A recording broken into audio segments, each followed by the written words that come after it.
Bom, pessoal, então nesse vídeo agora nós vamos ver as reações que acontecem na vizinhança do equilíbrio. Então, nas últimas aulas, o que a gente viu foram reações que a gente considerou que ocorriam de maneira completa, né? Reações completas, que não atingiam o equilíbrio, que os reagentes se transformavam completamente em produtos. Agora nós vamos ver o caso em que há um equilíbrio químico, né? Que à medida que os produtos vão se formando, eles vão reagindo e se transformando em reagentes. E aí vamos ver como é que ficam as leis de velocidade nesses casos, tá certo? Então, vamos analisar aqui um caso em que a reação direta e a inversa são ambas de primeira ordem, tá? São ambas de primeira ordem. Então, por exemplo, reações de isomerização, como é o caso que a gente viu na aula passada do cianato de amônio formando a ureia, ou, por exemplo, que a gente viu o ciclopropano formando o propeno. Tem vários exemplos, tá? Então, ela é uma reação do tipo A produzindo B, né? Então, eu posso visualizar essa reação reversível como sendo duas reações que estão ocorrendo simultaneamente.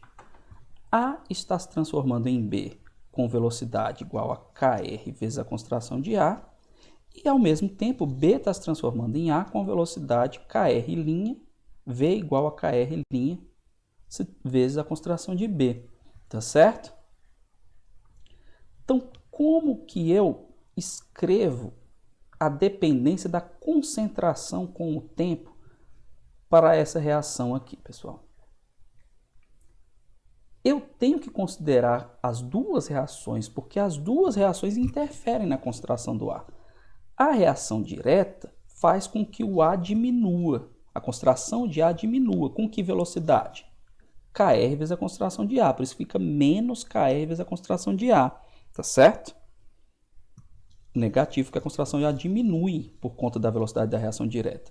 Mas ao mesmo tempo, a reação inversa produz A. E à medida que a concentração de B aumenta, essa velocidade aumenta, a velocidade de produção de A aumenta. Então a gente vai ter aqui que a velocidade, a dependência da concentração de A com o tempo vai depender positivamente da velocidade da reação inversa. Então por isso que eu posso escrever dessa maneira que a derivada da concentração de A em relação ao tempo é menos Kr vezes a concentração de A mais Kr' vezes a concentração de B, tá certo? Se a concentração inicial de A for concentração de A 0 e inicialmente não existir B, teremos em qualquer instante de tempo a concentração de A mais a de B igual à concentração inicial de A, tá certo? Por quê? Vamos ver aqui, vamos voltar aqui, ó. Inicialmente só tem A e não tem nada de B, né? Então, à medida que o tempo vai passando, então, quando, por exemplo, 0,1 mol de A reage, vai formar 0,1 mol de B. Vamos supor que eu tinha 1 mol de A e não tinha nada de B. Então reagiu 0,1 de A, formou 0,1 de B e sobrou 0,9 de A. Então quando eu somo as quantidades dos dois, tem que dar a concentração inicial de A. Então eu posso pegar a concentração de B e colocar como em função da concentração inicial de A, que é o que eu estou fazendo aqui, turma. A partir dessa expressão aqui, ó, no lugar da concentração de B, vamos escrever aqui que fica melhor. No lugar da concentração de B, o que a gente vai escrever? No lugar da concentração de B, a gente vai escrever concentração inicial de A menos X, tá certo? Que é a quantidade que reage, tudo bem? Eu chamei de X, não, menos a concentração de A, né? Concentração de A de B é a concentração inicial de A menos a concentração de A, né? Porque a soma das duas tem que dar A de B, que é o que eu estou fazendo aqui, né? A de B é quem? É a inicial de A menos a concentração de A. Então, quando eu substituo isso, turma, olha como é que fica. Menos Kr, concentração de A, mais Kr', concentração de A0, menos concentração de A.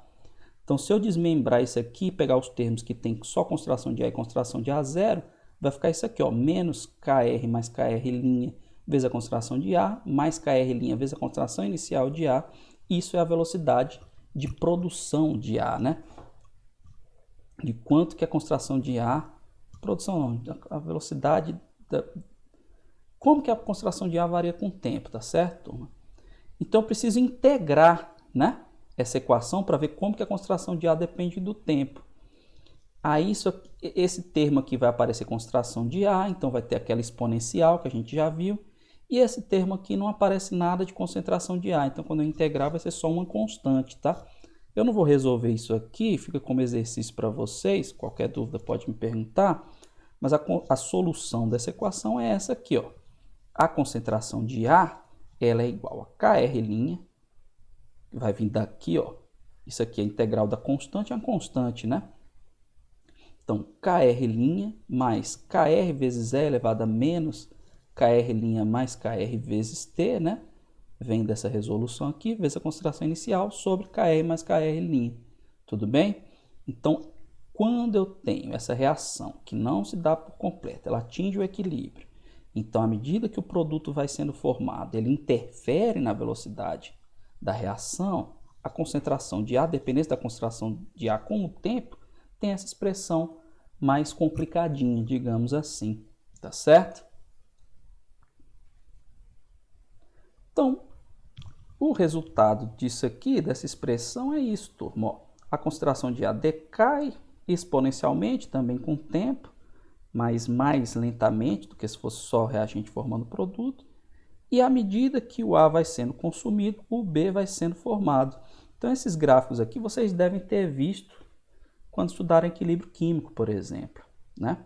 Então, aqui é a concentração do reagente não, do participante J do equilíbrio, né? Pode ser A ou B, em função de KR mais KR' vezes T, tá certo? Então, se vocês observarem, com o passar do tempo, se esse gráfico que eu expandisse, isso aqui, essa concentração de B ia ficar constante e a de A também, que é quando eles atingem um equilíbrio, tá certo? Então, eles atingem o equilíbrio, a gente diz quando o tempo tende a infinito. Então, lá para frente, eles vão atingir o equilíbrio. E aí, quando eles atingirem o equilíbrio, como que fica a concentração de A e a concentração de B? A concentração de A fica essa aqui, turma. KR' sobre KR mais KR' vezes a concentração inicial. Por quê? É só você voltar na expressão aqui, ó. Estão vendo essa expressão aqui? Quando o tempo tende a infinito, como esse expoente aqui é negativo, isso aqui vai ficar 1 sobre E elevado a KR' mais KR vezes T, isso aqui tende a zero, tá? Quando T tende a infinito. Então, esse termo aqui vai sumir, ó. Quando esse termo some, sobra só KR' sobre KR mais KR' vezes a concentração inicial de A0, que é o que está aqui. Tá, pessoal? E a concentração de B no equilíbrio é a concentração de A inicial menos a concentração de A. Então, se eu fizer A0 menos isso aqui, vai dar o que está aqui, né? Que é exatamente você trocar, ó, em vez de KR', aqui fica KR, tá? Então, a concentração de B no equilíbrio é KR sobre KR mais KR' vezes a concentração inicial de A. Tudo bem? Então, com essas expressões, a gente consegue determinar qual é a concentração que a gente vai ter para o B no equilíbrio e para o A no equilíbrio. Tá certo? E aí, turma, se eu pegar essa expressão e dividir por essa, olha o que vai acontecer. Se eu pegar, vou fazer aqui de ladinho também para a gente ver. Se eu pegar aqui, ó, colocar aqui no lado, a concentração do A no equilíbrio, na verdade, concentração do B no equilíbrio sobre a concentração do A no equilíbrio, tá? Isso aqui vai ser KR' sobre KR mais KR', de multiplicar a concentração inicial de A, tudo isso sobre KR sobre KR mais KR' vezes a concentração inicial de A, né? Aí, ó, tanto de coisa que vai cancelar. Cancela isso aqui, cancela isso aqui. Esse cara aqui cancela com esse. O que que sobrou? Sobrou KR', né? Ó, que eu troquei, né? Aqui é KR, aqui é KR', né? A de B é KR, aqui é KR'. Então, isso aqui fica KR' sobre KR. E quem é a concentração de B no equilíbrio sobre concentração de A no equilíbrio? É a constante de equilíbrio, pessoal. Então, uma das maneiras de obter-se a constante de equilíbrio em termos de concentrações em mol por litro é por meio das constantes de velocidade das reações direta e inversa. Então, a constante de equilíbrio é dada por concentração de B no equilíbrio sobre a concentração de A no equilíbrio, que é Kr sobre Kr'. É a razão entre a constante de velocidade da reação direta e da reação inversa. Vocês já devem ter visto isso. Acho que lá no ensino médio devem ter visto, talvez em Fisicoquímica C2 também, tá, turma? Essa mesma expressão que a gente acabou de obter aqui, por meio dessas constantes de velocidade, pode ser obtida de maneira mais simples, lembrando-se que no equilíbrio, a velocidade da reação direta tem que ser igual à velocidade da reação inversa, né? Porque se está em equilíbrio, a concentração não pode mudar. Se a concentração não pode mudar no equilíbrio, ela não muda no equilíbrio, então é porque a velocidade de produção, velocidade de formação dos produtos tem que ser igual à velocidade de formação dos reagentes. Então essa é a velocidade da reação direta, essa é a velocidade da reação inversa. Então se eu pegar isso aqui, ó, se eu pegar aqui e fizer concentração de B no equilíbrio sobre a concentração de A no equilíbrio, isso tem que ser igual a Kr sobre Kr', né? Que, ó, esse vezes esse tem que ser igual a esse vezes esse, que é igual a constante de equilíbrio. Tá certo, turma? Essa expressão para a constante de equilíbrio, em termos da constante de velocidade, a gente fez aqui para a reação de primeira ordem, só que ela é válida para reações de qualquer ordem, tá, turma? Ela é válida para reações de qualquer ordem. Então, nas reações de ordem diferente, de primeira ordem, a gente vai ver mais adiante também mecanismo de reação. Então, a gente tem reações que ocorrem em várias etapas. Só que tudo isso aqui é válido para cada etapa da reação, e aí as etapas intermediárias, as constantes, acabam cancelando. Mas não se preocupe com isso agora não, que vocês vão ver isso mais para frente, tá? No caso da reação de primeira ordem, outra coisa que fica mais simples é que as constantes de velocidade têm a mesma unidade. Por exemplo, se a reação direta e a inversa têm a mesma velocidade, são da mesma ordem, as constantes de velocidade têm a mesma unidade. Então aqui fica fácil, ó. Constante de equilíbrio, vocês devem lembrar que é adimensional, né? Então se essa constante tem a mesma unidade dessa, a constante de equilíbrio fica adimensional. Mas e quando a reação direta de uma ordem diferente da reação inversa? Como que a gente faz? Então está nesse exemplo bem aqui, pessoal. Ó. Considera essa reação aqui, ó, A mais B formando C, na qual a reação direta é de segunda ordem e a inversa é de primeira ordem. Então, para a reação direta, o que a gente tem isso aqui, ó, V igual a Kr vezes a concentração de A vezes a de B. E a de segunda ordem, né? Se eu somar os expoentes aqui. E a reação inversa, C formando A mais B, a gente tem Kr' vezes a concentração de C. Então, como que fica a questão das unidades aqui? Aí, lembrando, constante de equilíbrio é adimensional. Por que ela é adimensional? Porque ela é definida, se ela for definida mais formalmente, digamos assim, sem aproximações, ela é definida em termos das atividades, né? Das substâncias que participam do equilíbrio. Se eu uso a constante de equilíbrio em termos de concentrações molares, ela é definida em termos da concentração molar padrão, que é esse C0 aqui, que é, nas condições padrão, essa concentração molar é 1 mol por litro, não é isso? Então, na verdade, na expressão da constante de equilíbrio, o que a gente tem é a concentração dividida pela concentração padrão.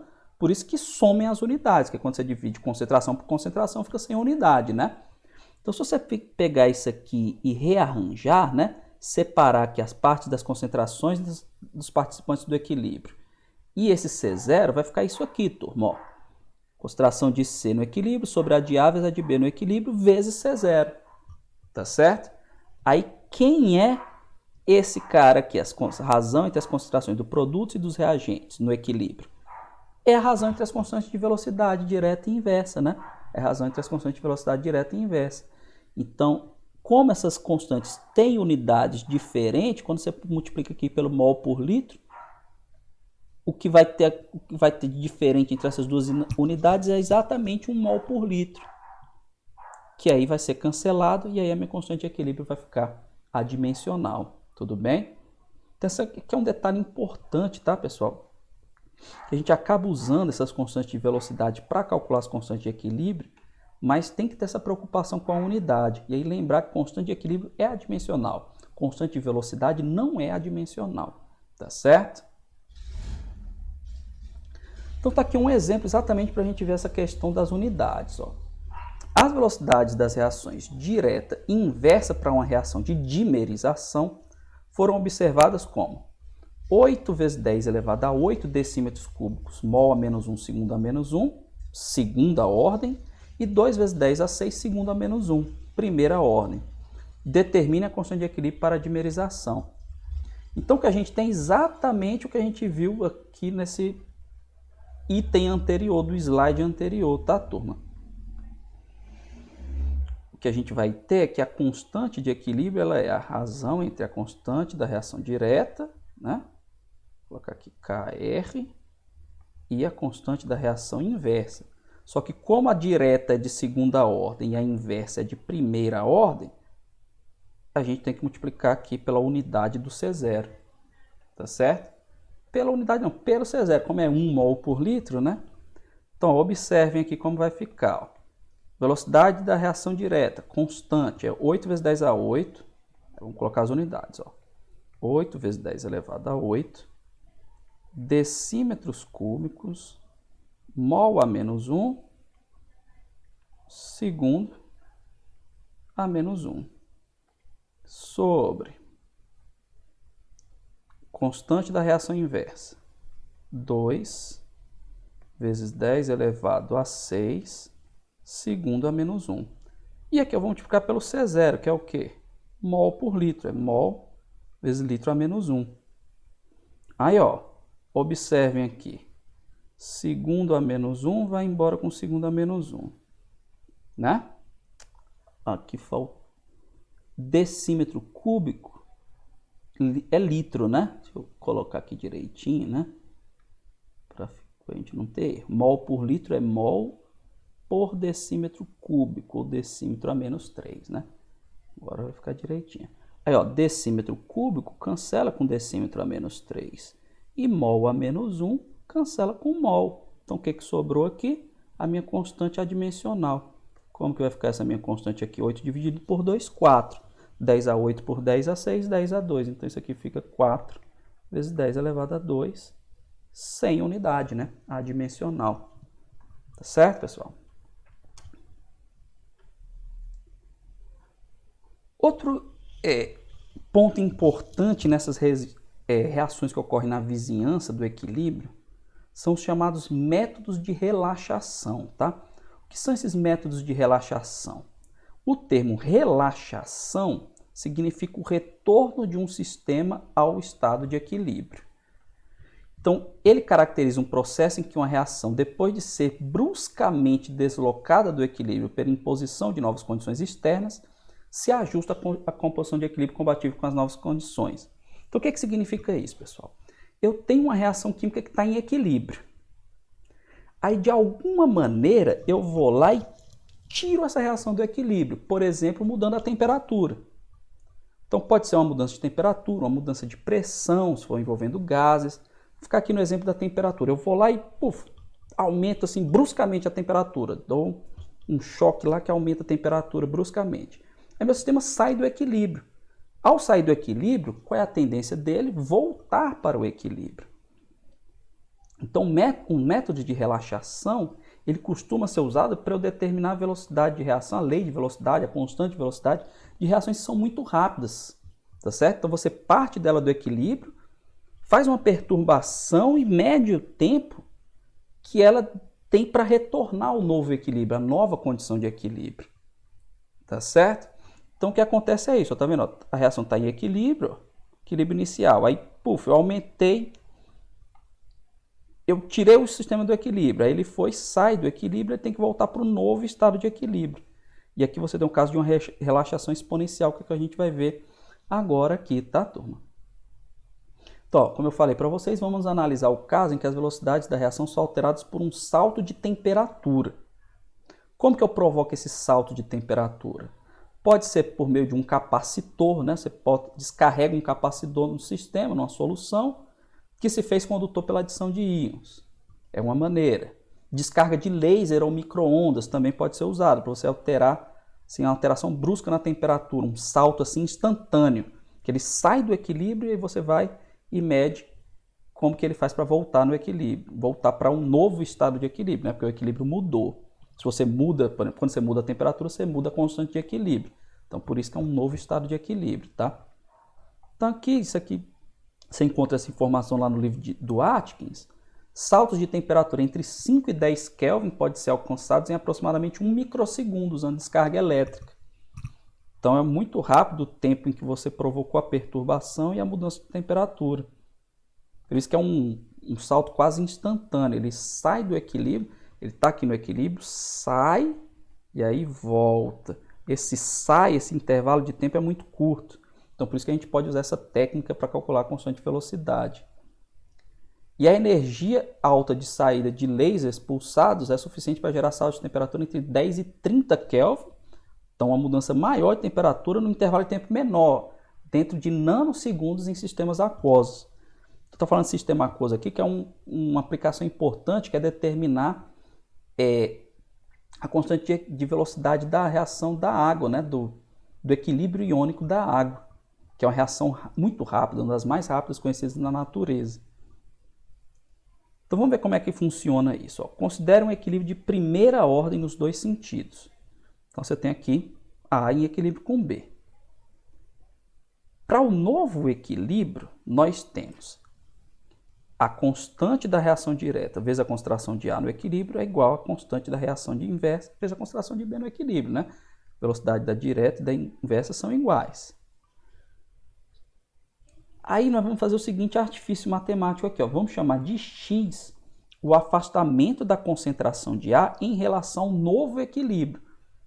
Então você tinha uma concentração de A no equilíbrio inicial, aí perturbou o equilíbrio. Ao perturbar o equilíbrio, essa concentração que o A estava inicialmente deixa de ser a concentração do equilíbrio, porque o equilíbrio mudou, então ela tem um afastamento, uma diferença entre a concentração que ela estava e a concentração que ela tem que ficar no novo equilíbrio, que é o que a gente está chamando de x aqui. Então, a concentração de A é a concentração de A no novo equilíbrio mais x, e a de B é a concentração de B no novo equilíbrio menos x. Aqui a convenção de sinais tanto faz, turma. Mas o que importa é que se um for mais, o outro tem que ser menos, porque se a concentração de A vai diminuir, a de B vai aumentar e vice-versa, tá certo? Então o que eu vou fazer? Eu vou pegar isso aqui, essas expressões aqui e usar na lei de velocidade, tá? Como é que fica a lei de velocidade de uma reação na vizinhança do equilíbrio, que a gente acabou de ver? A derivada da concentração de A em relação ao tempo é menos Kr vezes a concentração de A, reação direta, mais Kr' vezes a concentração de B, concentração inversa. Aí quem é a concentração de A? É a concentração de A no equilíbrio mais x. Quem é a concentração de B? É a concentração de B no equilíbrio menos x. Tá certo? Quando eu abro isso aqui, né, multiplico tudo isso, vai aparecer, ó, menos concentração de A, Kr vezes a concentração de A no equilíbrio, mais Kr' concentração de B no equilíbrio. Só que isso aqui é igual, né? Isso aqui é igual. Se isso aqui é igual e está com o sinal trocado, esse termo aqui cancela com esse termo aqui. O que sobrou? Menos Kr mais Kr' vezes x. Tá certo? Então, a derivada da concentração de A em relação ao tempo é menos Kr mais Kr' vezes x. Acontece que a derivada da concentração de A em relação ao tempo é igual à derivada da concentração de x em relação ao tempo. Por que isso é verdade? Porque se a concentração de A é igual a concentração de A no equilíbrio mais x, se eu derivar isso aqui em relação ao tempo, derivada de A em relação ao tempo. Isso aqui é constante, né? A concentração no equilíbrio é constante, então é zero. Como isso aqui é zero, só sobra o quê? Dx dt. Tá certo? Então eu posso pegar e substituir esse dA dt por dx dt. Tá? Então quando eu substituo isso aqui por dx dt, essa aqui eu tenho uma constante vezes x, né? Aquele mesmo método que a gente viu, ln de x sobre x0 igual a menos kr mais kr' vezes t. Então x vai ser x0 vezes e elevado a menos kr mais kr' vezes t, em que x0 é o afastamento em relação ao equilíbrio imediatamente após o salto de temperatura. Então você descarregou o capacitor na solução, puf, saiu do equilíbrio. Aí eu tenho aquela distância entre o equilíbrio inicial e o equilíbrio final. Esse é o meu x0. Eu sei a concentração do equilíbrio no equilíbrio inicial, vou saber no equilíbrio final, porque vai atingir o equilíbrio, eu vou medir lá, ela não vai mudar. E aí com essas informações eu consigo encontrar a relação entre as constantes de velocidade. A relação entre as constantes de velocidade, tá certo? E com isso, com essa técnica, eu consigo determinar as constantes de velocidade da reação direta e da reação inversa para reações que são muito rápidas, como é o caso do equilíbrio da água, tá? Se eu chamar 1 sobre Kr mais Kr' de tal, lembra do tal, aquela nossa constante de tempo, só que lá a gente tinha uma constante de velocidade só. Agora a gente está usando as duas aqui.